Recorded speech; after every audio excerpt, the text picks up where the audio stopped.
आज इस वीडियो में हम बात करने वाले हैं कि स्ट्रॉन्ग थीम से स्टॉक सेलेक्ट करना क्यों बहुत ज़रूरी हो जाता है। देखो इस मार्केट कंडीशन में मतलब जो इतना चॉपी मार्केट है, अप्स एंड डाउन्स, उसके बाद फिर एक बार अप ट्रेंड होता है, फिर करेक्शन आ जाता है, फिर अप ट्रेंड होता है।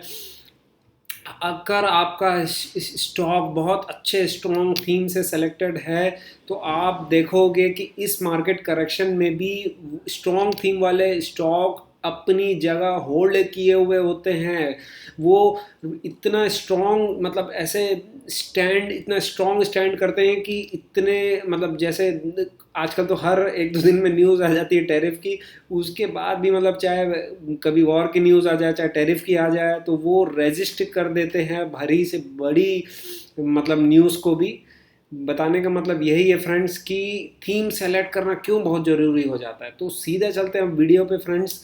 और देखिएगा, जो भी स्टॉक का मैं नाम आपको बताऊंगा, प्लीज़ आपको उसको as a buy sell recommendation ना ले। This video is only for educational purpose. तो सबसे पहले देखते हैं, आज मैं जो बात करूंगा डाटा सेंटर वाली थीम पे मैं बात करूंगा इस वीडियो में। और आप देखिएगा कि कैसे स्टॉक्स को अगर आप बहुत बारीकी से सोच समझ के फॉरवर्ड थिंकिंग से, मतलब जहाँ पे बहुत बड़ी थीम प्ले आउट हो रही है, पॉजिटिव रेट ऑफ चेंज आने वाला है, वहाँ से अगर आप सेलेक्ट करते तो आप कितना अच्छा नेविगेट कर लेंगे इस मार्केट कंडीशंस को भी। तो फ्रेंड देखो, डाटा सेंटर में अपन बात कर रहे हैं। अब ये है अनंत राज लिमिटेड करके कंपनी है। अब आप देखोगे यहाँ पे बहुत भारी वॉल्यूम्स, देखो इतने बड़े वॉल्यूम्स तो कोई रिटेलर्स का नहीं है। ये सीधा देख के चार्ट हमको समझ में आ रहा है, मतलब हैवी वॉल्यूम्स इंस्टीट्यूशन बाइंग्स है। उसके बाद आज आप देखोगे, आज 2 दिन से जो मार्केट कंडीशन है उसके बाद ये कितना स्टैंडिंग इट्स मतलब अपनी जगह पे एक बना हुआ है ये, ठीक है। तो हाई रिलेटिव स्ट्रेंथ वाले स्टॉक क्या है, जब मार्केट करेक्शन आती है उसके बाद भी वो अपनी जगह पे टिके रहते हैं, तो वो हाई रिलेटिव वाले स्ट्रॉन्ग हो जाते हैं, ठीक है। अब देखो फ्रेंड्स, मैं आपको थोड़ा सा दिखा देता हूँ आज की जो मार्केट की कंडीशन थी। आप देखोगे तो अच्छे अच्छे स्टॉक्स, अच्छे अच्छे मतलब आप काफ़ी जो स्टॉक्स थे, देखो एचयूएल इंजीनियरिंग कितना मतलब इसमें भी थीम चल रही है, उसके बाद भी आप देखोगे डाउन ट्रेंड जो था फिर वापस पुल बैक हुआ। ये थीम बोलती है, थीम बताती है। अभी मैं आपको थोड़ा सा दिखाता हूँ कि मेजॉरिटी ऑफ स्टॉक्स जो हैं आज की डेट में, मतलब देखो सब जगह आपको रेड दिख जाएगा, डाउन ट्रेंड पे दिखेंगे मेजॉरिटी ऑफ स्टॉक्स। आपको मैं दिखा देता हूँ और भी। हाँ, मैं कुछ मतलब वीक थीम से स्टॉक पकड़ रहा हूँ, ऑब्वियस है। क्योंकि स्ट्रॉन्ग थीम को तो ऐसे देखो, स्ट्रॉन्ग थीम को तो नहीं हिला पा रहा है। मतलब ये मार्केट भी अब देखो, मतलब बताने का मतलब वही है कि इस मार्केट कंडीशन के बाद भी आप देखोगे, जैसे हम अनंत राज का चार्ट देखा हमने अभी, तो स्टैंडिंग स्टॉल, ठीक है। अब क्या चल रहा है थोड़ा सा फंडामेंटली देखते हैं, कंपनी क्या करती है, क्या चल रहा है। अनंत राज जो है ये है रियल इस्टेट कंपनी। अब आप बोलोगे कि भाई ये तो रियल इस्टेट कंपनी है, प्रोजेक्ट प्रोजेक्ट बनाती है, इसका डाटा सेंटर से एआई से क्या कनेक्शन है। कनेक्शन है, कैसे? देखो इसके पास 25,000 सॉरी 2,500 एकड़ की लैंड है, जिसमें ये मेजोरिटी मतलब बहुत बड़े लैंड में तैयारी कर रही है, डाटा सेंटर बनाएगी और उसको लीज पे देगी, रेंट पे देगी। जो कंपनियों को डाटा सेंटर मतलब लाना है इंडिया में, ठीक है। डाटा सेंटर कैपेसिटी बूम ला रही है, 1 gigawatt milestone reaching 1,030 megawatt in 2024, 3x growth in data centre capacity. उसके बाद अब जो टारगेट हो रहा है, हाँ, मतलब इतनी ही और 1,000 कैपेसिटी के आसपास की और मतलब गीगावाट की कैपेसिटी आ रही है, ठीक है। और ये लगेगी 9.3 मिलियन स्क्वायर फीट स्पेस लगेगा। मतलब देखो long term powered growth by digital demand, AI के बिना देखो कुछ नहीं होगा आने वाले समय में, समझ में आ रहा है। थोड़ा सा आप समरी देख लेते हैं। देखो ये जो है अनंत राज जो है रियल इस्टेट डेवलपर है, ठीक है। उसके बाद फिर 75% इसका यहीं से आता है, प्रोजेक्ट वगैरह से ही। फिर इसका लीज का भी काम है, commercial property, office building, IT park, retail space देती है। 25% रेवेन्यू आता है इसका कहाँ से, एआई वगैरह से। और 2,500 एकर्स इन प्रीमियम लोकेशन है इसके पास अक्रॉस द दिल्ली, ठीक है। तो क्या करेगी, मतलब भाई लीज पे देगी, और मतलब जिनको भी लगेगा डाटा सेंटर के लिए building, massive data centre expansion the game changer, यही सबसे बड़ा मेन ट्रिगर है जो मैं बता रहा था। देखो थीम कैसे प्ले आउट होती है, आगे आगे और स्टॉक्स का मैं आपको नाम लूँगा तो फिर आपको क्लियर होगा, ठीक है। लास्ट में मैं एक समराइज़ करूँगा छोटा सा, तो आप देखिएगा, बहुत मज़ा आने वाला है इस वीडियो में। अनंत राज का देखो ट्रिगर जो है, लगभग लगभग रेवेन्यू टारगेट जो है 1200 करोड़, जो डाटा सेंटर वगैरह इससे आ जाए, मतलब क्लाउड सर्विस सेक्टर से 1200 करोड़ का, और FY32 तक 9000 करोड़ का। मतलब आप देखो, अपन ज़्यादा लॉन्ग टर्म तो नहीं सोच रहे, लेकिन अभी अगर 1-2 साल में भी इसका रेवेन्यू बहुत अच्छा जम करता है डाटा सेंटर से, तो वो ठीक ठाक रेवेन्यू कंट्रीब्यूशन हो जाएगा, ठीक है।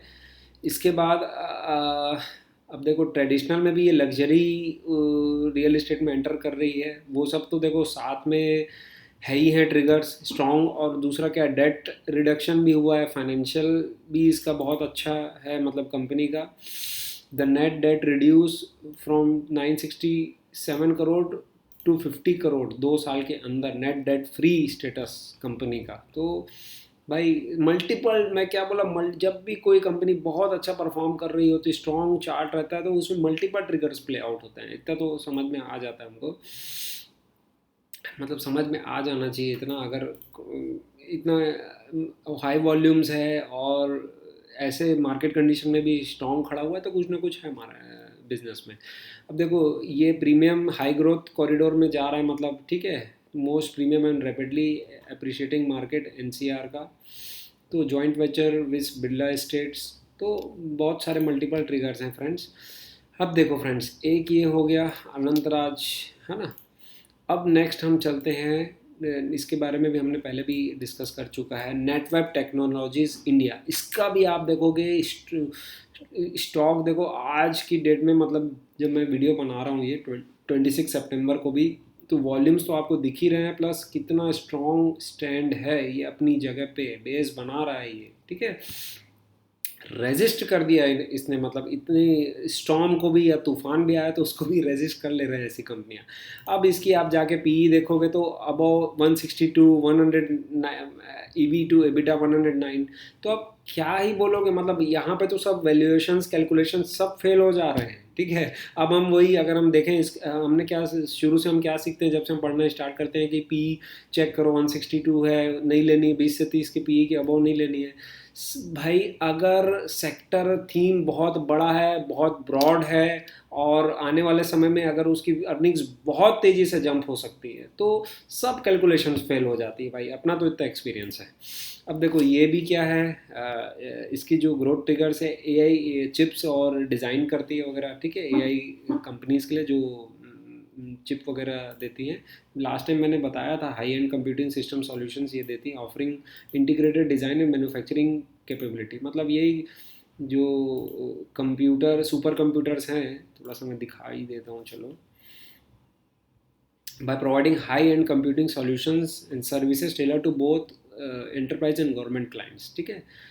हाँ, डाटा सेंटर AI को जहाँ भी सुपर कंप्यूटर्स लगे उनको ये प्रोवाइड करे। फंडामेंटल ट्रिगर्स क्या हैं भाई, देखो AI के ऑर्डर हो गए, वो ही है strong growth momentum, order pipeline बहुत ज़बरदस्त है, PPT में ही देख लो आप, 4,000 करोड़ के आसपास तो ऑर्डर पाइपलाइन में है। अभी इसके पास फिर 4600 करोड़ का L1 भरा है, ऑर्डर बुक अभी 2300 करोड़ के आसपास की है। अब देखो इसका आप रेवेन्यूज़ देखोगे अभी रिसेंट का, तो लास्ट का 1100-1200 करोड़ के आसपास, मतलब सीधा सीधा दिख रहा है, बहुत अच्छा जंप होने वाला है। इंस्टीट्यूशनल इन्वेस्टर्स एक्टिव हैं सब, मतलब इंटरेस्टेड हैं इसमें, चार्ट भी बता रहा है हमको, पॉलिसी टेलविंड्स वगैरह भी सब, ज़्यादा मैं डिटेल में नहीं जाऊँगा, वीडियो शॉर्ट इसीलिए रहता है कि समराइज कॉन्सेप्ट आपको, फंडा आपको समझ में आना चाहिए कि भाई क्या चल रहा है, कैसे हम कहाँ कहाँ हम मतलब अपॉर्चुनिटीज़ ढूंढ सकते हैं, ठीक है। चेकलिस्ट वगैरह हो गया। अब यहाँ पे थोड़ा सा हमने रिवेन्यू ग्रोथ एस्टिमेट पूछा है,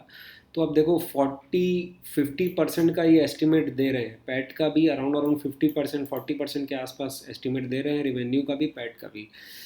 तो मतलब कुछ तो है। अब यहाँ पी हम कैलकुलेट करेंगे, मतलब 350 करोड़ के आसपास के अगर ये पी देता है, तो आज की डेट में अप्रॉक्स ही अराउंड हो जाएगा यहाँ से हम फॉरवर्ड पी देखें 2-3 साल का, तो ये लगभग 50-60 के बिलो चले जा रहा है। देखो पी कैसे ड्रास्टिकली रिड्यूस होती है अगर इस रेट से, मतलब हाँ ये एस्टिमेटेड पी है, फॉरवर्ड पी है, अगर इस रेट से ग्रोथ हुई, प्रॉफिटेबिलिटी ग्रोथ हुई तो फ्रेंड्स आई होप क्लियर है फंडा। अब देखो कैसे लिंक होती है, यहाँ पे एआई डाटा सेंटर का थीम चल रहा है, तो रियल इस्टेट वाली कंपनी भी मतलब अच्छी ग्रोथ दिखा रही है। उसके बाद फिर ये जो सुपर कंप्यूटर्स बना के दे रही है, मतलब प्रॉक्सीज जितनी होती है एक थीम के अक्रॉस, कितना अच्छा, मतलब चारों तरफ से उनको टेलविंड्स मिल रही होती है। अब देखो एक और कंपनी का हम बात करते हैं, टीडी पावर सिस्टम्स लिमिटेड। इसको भी हमने पहले भी बात कर चुका है। यहाँ पे देखो कोई ना कोई इंस्टीट्यूशन एक्टिव हुआ है इस दिन पे, है ना, यहाँ पे प्राइस वॉल्यूम एक्शन देखने को मिला अपने को। उसके बाद ये बहुत समय से अपने यहाँ पे भी देखो थोड़ा सा वॉल्यूम था, प्राइस एक्शन हुआ, बट उतना ज़्यादा वॉल्यूम नहीं था। अब ऐसी मतलब हेडविंड्स में भी, मार्केट कंडीशंस में भी स्टैंड खड़ा हुआ है, मतलब कुछ ना कुछ तो है, it's standing stall tall sorry. अब देखो टीडी पावर का हमने पहले कई बार बात कर चुका है अपने वीडियो में, है ना। यहाँ पे आप देखोगे टीडी पावर जो है ये जनरेटर बनाता है और turbines, gas turbine, diesel engines वगैरह बनाता है जो इलेक्ट्रिसिटी प्रोडक्शन में यूज़ होता है, ठीक है। जनरेटर सेल्स इतना हो गया, बाकी ये सब इतना इतना हो गया। India, Turkey, 70% of business coming from export, सब तो डिटेल में हमने बात कर चुका है। अब देखो AI data centre infrastructure boom, यहाँ पे भी पहला नंबर 1 ट्रिगर यही है कि कंपनी को एआई डाटा सेंटर में मतलब इतना रैपिड एक्सपेंशन हो रहा है, 30 fold AI data centre power demand to grow 30 fold by 2035 from 4 gigawatt into 2024 to 123। मतलब 10 इतना ह्यूज टोटल एड्रेसेबल मार्केट है। Massive capacity expansion under way, capacity कर रही है, एक्सपोर्ट ड्रिवन ग्रोथ इंजन, बहुत डिमांड आ रहा है। अब देखो एक चीज़ मैं आपको लेटेस्ट न्यूज़ से मैं आपको दिखाऊंगा। हमने पूछा इनसे, अभी देखो न्यूज़ वगैरह हम देख रहे थे कि यहाँ पे जो टरबाइन की, जो गैस टरबाइन की डिमांड है यूएस में, उसमें द करंट वेटिंग पीरियड 1 से 7 या 7 साल तक टरबाइन का लोग वेट कर रहे हैं। मतलब यूएस में 7 साल तक कंपनियां वेट करेंगी टू जनरेट इलेक्ट्रिसिटी डिमांड को फुलफिल करने के लिए। Current lead times bye turbine size, अब ये पूरा डिटेल में बता रहा है, ठीक है। Delivery time 5 to 7 for new orders place today. अभी अगर कोई कंपनी ऑर्डर ले रही है तो 5 से 7 साल का समय ले रही है वो, ठीक है। स्मॉलर इंडस्ट्रियल टरबाइंस 2 से 3 साल का, 2 to 3 ईयर्स। तो भाई अब देखो, अब मैं थोड़ा सा समराइज़ कर लेता हूँ, ठीक है, वीडियो को। देखो कैसे एक थीम सेंटर पे फिर चारों तरफ जो भी उसकी प्रॉक्सीज है या फुलफिल कर रही हैं एंड थीम को, ठीक है। जैसे डाटा सेंटर की थीम है, एआई का बूम है, सब लोग मतलब अब वो तो इसका यूसेज है, हमको दिख भी रहा है, इतना अच्छा खासा यूसेज है, तो ऑब्वियस है ये बहुत रैपिडली एक्सपेंड होगा। यहाँ से डाटा सेंटर लगेंगे। रियल इस्टेट की जो कंपनी हमने देखा वो भी डाटा सेंटर थीम के अराउंड सेंटर्ड है, उसको फ़ायदा हो रहा है। फिर यहाँ से नेटवर्क टेक्नोलॉजी जो सुपर कंप्यूटर बना रही है, फिर चिपसेट्स वगैरह वाली भी जो कंपनी है, ऑब्वियस है वो भी थीम के अराउंड सेंटर्ड है। फिर आपने देखा टीडी पावर सिस्टम, भाई इलेक्ट्रिसिटी लगेगी। फिर ट्रांसमिशन वाली भी जो कंपनियां हैं, ठीक है, भाई पावर जनरेट करेंगे तो ट्रांसमिशन तो लगेगा ही। तो ऐसे हमको प्ले अराउंड करना है थीम के अराउंड। आई होप मतलब फंडा मेरा यही था कि वीडियो से मैं बहुत आसान शब्दों में मैसेज क्लियर कर पाऊँ कि कैसे हम राइट थीम में अगर प्ले आउट करते हैं तो ऐसे मतलब इतने सीवियर मार्केट कंडीशंस को भी हम आसानी से नेविगेट कर लेंगे। Okay friends, AI data centre boom etcetera, फिर रिन्यूएबल एनर्जी वगैरह से भी टीडी पावर को टेलविंड्स मिल रही हैं। तो फ्रेंड्स इसी टाइप के वैल्यूएबल वीडियोस के साथ नेक्स्ट टाइम हम आपसे मिलेंगे। तब तक ले जय हिंद दोस्तों।